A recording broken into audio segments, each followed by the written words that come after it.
Чадан цагийн маань сайтыг үзэж суралцж байдаг бүх хүмүүстээ энэ өдрийн мэндийг хүргье. Тэгээд видео контентын 90 үе ихэлсэнтэй холбоотойгоор Premiere буюу дуу дүрс эвлүүлэхийн програмыг өнөөдрийн хичээлээрээ заахаар шийдлээ. Тэгээд энэхүү програмын тусламжтайгаар аудио, видео, фото файлуудыг өөрийн хүсснээр бүтээх боломжтой байгаа. Тэгээд юуны өмнө Premiere програм нь таны компьютерт суусан байх шаардлагатай. За тэгээд Premiere програмаа нээцгээе. Starts руу ороод Premiere руу орлоо.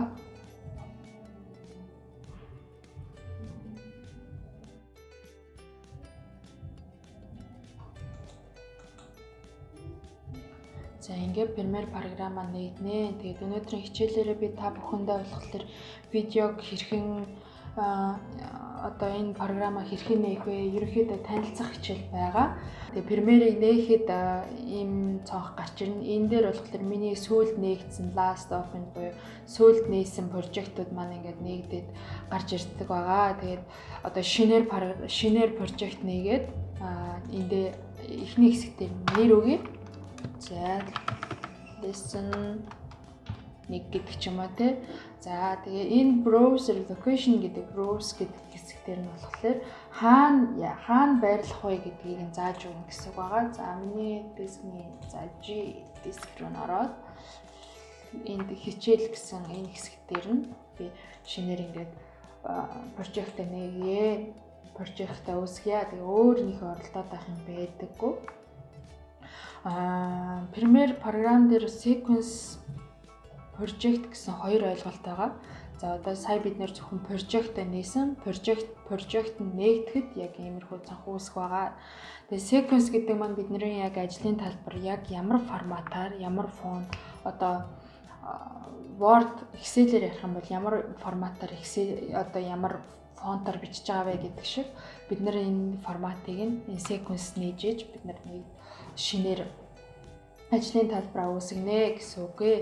За тэгэнгүүт бид нар ингээд юм хийх гэсэн боловч ямар ч нөгөө идэвхтэй зүйл байхгүй учраас бид нар шинээр sequence үүсгэх шаардлагатай. За энэ дээр file, new, sequence гээд ишээ дарангуут энэ дээрээс бид нар яг ямар формат дээр ажиллах вэ гэдэг тэр форматаа сонгох хэрэгтэй байгаа. За тэгээд шинээр sequence үүсгэхэд ийм цонх гарч ирж байгаа. Юуны өмнө энд 4K дүрс гэж ямар дүрс вэ, HD дүрс гэж ямар дүрс вэ гэдгийг ерөнхийдөө ойлгох бид нар тэр тухайн ойлголттой болох хэрэгтэй. Энэ дээр бидний одоо жишээ нь ямар их усүрээс дүрс маань орж ирж байгаа вэ гэдгийг бид нар энэ дээр сонгож өгнө. Сүүлийн үед Canon ч гэдэг юм уу иймэрхүү камеруудыг их ашиглаж байгаа. Sony, Canon гэдэг камеруудыг ашиглаж байгаа. Энд одоо яг их усүрүүдийн энд тавиад өгсөн байна. За жишээ нь XT-Cam EX гэдэг энэ камерны иймэрхүү одоо их усүр нь ийм камер байна гэдгийг ерөнхийдөө ойлгочих болно. За нэгдүгээр дараагийн ойлголт нь 1080 болон HD болон 4K гэдэг дүрснүүд ямар учиртай вэ гэж ойлголтуудыг өгье. Тэгээ би болохоор дүрсээ Canon-ын камераар авдаг DSLR дижитал их усүрээс гэдэг энийг сонгоод тэгээд би 30 фреймтэйгээр авчдаг учраас 30 фреймтэйг энүүгээрээ нээдэг байгаа. За тэгээд энэ бол 1920 1080 пиксел буюу HD формат байгаа. 30 фреймтэй HD формат гэж үзэж ойлгож байна. Ерөнхий мэдээллүүд нь бол энд ингээд гараад ирж байна. 4K дүрсний тухай ойлголтыг өгөхөд 4K дүрс за юун дээр байгаа да Red гэдэг камер дээр байх хэвээр. За энэ Red дээр 4K байж байна. За 4K гэдэг маань за энэ HD 4K 720-тай гэдэг ч юм уу ингээд юунууд нь өгөгдлүүд нь байна. Тэгээ 4K дүрс гэдэг маань одоо түрүүний 1920 1080 гэдэг дүрсийг 4 нийлүүлсэнтэй тэнцэх хэмжээний за адилхан 29 фреймтэйгээр нь үзье. Хэдэн пиксел байх нь вэ? За энэ 4096 харьцах нь 2048 гэхэд ичдэг дүрсийг баг 3-4 нийлүүлсэнтэй тэмцэх хэмжээний юм нэгтралтай маш сайн дүрс байна гэсэн үг. За жишээ нэг харуулъя.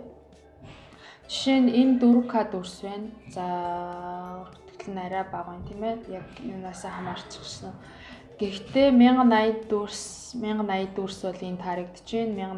1080-тай дүрсийг 1 2 3 4 нийлүүлэхээр ийм хэмжээний ийм том файл байгаамаа. Энэ файлыг бид нэр маш сайн нэгтралтай, маш сайн чанартай зураг одоо ичдэг 4К дүрс нь маш сайн нэгтралтай дүрс болно гэсэн үг байгаамаа. За тэгээд гэхдээ 4К-гаар прожектыг нээжээд HD дүрс оруулах юм бол маш жижигхэн дүрс орж ирнэ. Тэрийг татах юм бол чанараагүй муухай, бүрзийсэн муухай дүрс гарч ирнэ гэсэн үг. За тэгэхээр би ерөнхийдөө дижитал их усөрөөс 30 фреймтэйгээр нь сонгоод project sequence-ийг нээдэг. Энэ дээр би нэрээ өгье. Нэр өгдөг хэсэг нь энд байж байна. За окей. За инхээр бидний яг юу хийж яах, ажлын одоо бидний видео эдлүүлэх ажлын талбар маань нэгдээд гараад ирж байна. За ингээд эхний өнөөдрийн хичээлээр бид нэр ерөнхийдөө энэ талын ойлголтыг өглөө. Тэгээд дараагийн хичээл дээр энэ талбаруудад хэрхэн ажиллах вэ гэдэг хичээлийг заах болно. Тэгээд яг дараалалаар нь хичээлээ үзээрэй. Түүнээс гадна бидний YouTube хаяг руу нэвтрээд YouTube-с манай чадан цэг имэн channel-аар зочлоорой. Бидний үйл ажиллагааг дэмжиж subscribe дараарай гэж уриалж байна. За тэгээд эндээс илүү их мэдээллийг, илүү их хичээлүүдийг ингээ харах боломжтой шүү. Ингээд харах боломж зөндөө шүү. За тэгээд дараагийн хичээлээр эргээд уулзцгаая.